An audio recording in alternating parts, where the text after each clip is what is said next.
રાજ્યના મુખ્યમંત્રી ભૂપેન્દ્રભાઈ પટેલે હવાઈ નિરીક્ષણ કર્યું. રાજ્યના મુખ્યમંત્રી ભૂપેન્દ્રભાઈ પટેલ દેવભૂમિ દ્વારકા અને જામનગર જિલ્લાના પૂરગ્રસ્ત વિસ્તારોનું હવાઈ નિરીક્ષણ કર્યું હતું, જ્યાં મુખ્ય સચિવ, રાજ્ય પોલીસ વડા જોડાયા હતા. રાજ્યના મુખ્યમંત્રી ભૂપેન્દ્રભાઈ પટેલે દેવભૂમિ દ્વારકા અને જામનગર જિલ્લામાં ભારે વરસાદને કારણે સર્જાયેલી પરિસ્થિતિની જાત માહિતી મેળવવા મુખ્ય સચિવ રાજકુમાર સાથે અસરગ્રસ્ત વિસ્તારોનું હવાઈ નિરીક્ષણ કર્યું હતું. તેમાં મુખ્યમંત્રીના અધિક મુખ્ય સચિવ પંકજ જોશી તેમજ રાજ્યના પોલીસ વડા વિકાસ સહાય પણ સાથે જોડાયા હતા. પ્રાપ્ત માહિતી મુજબ ગાંધીનગરથી હવાઈ માર્ગે નીકળી મુખ્યમંત્રી ભૂપેન્દ્રભાઈ પટેલ આજ રોજ જામનગર એરપોર્ટ પહોંચ્યા હતા. ત્યારે તેમનું સ્વાગત કરવામાં આવ્યું હતું, જ્યાં લોકસભાના સાંસદ પૂનમ માડમ, અધિકારીઓ, પદાધિકારીઓ અને કાર્યકર્તાઓ ખાસ ઉપસ્થિત રહ્યા હતા.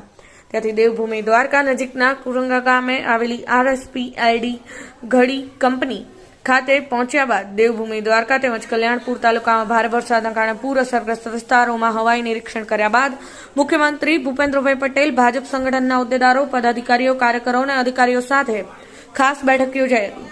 વરસાદની વર્તમાન પરિસ્થિતિ અંગે ચર્ચા વિચારણા કર્યા બાદ ઘડી કંપની સાથે રિવ્યુ મીટિંગ યોજીને જરૂરી સલાહ સૂચનો કેવળ માર્ગદર્શન આપ્યું હતું.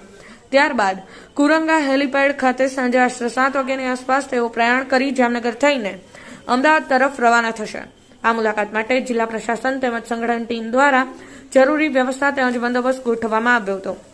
સાથે સાથે જામનગરમાં મુખ્યમંત્રી ભૂપેન્દ્રભાઈ પટેલે 23મી જુલાઈના રોજ દેવભૂમિ દ્વારકા જિલ્લામાં અતિવૃષ્ટિના પરિણામે વરસાદી પાણીથી અસરગ્રસ્ત બનેલા વિસ્તારોનું હવાઈ નિરીક્ષણ કર્યા બાદ જામનગર એરપોર્ટ ખાતે મહાનુભાવો દ્વારા તેઓનું સ્વાગત કરવામાં આવ્યું હતું. જિજ્ઞાસા સોની, સમય 24 ન્યૂઝ, જામનગર.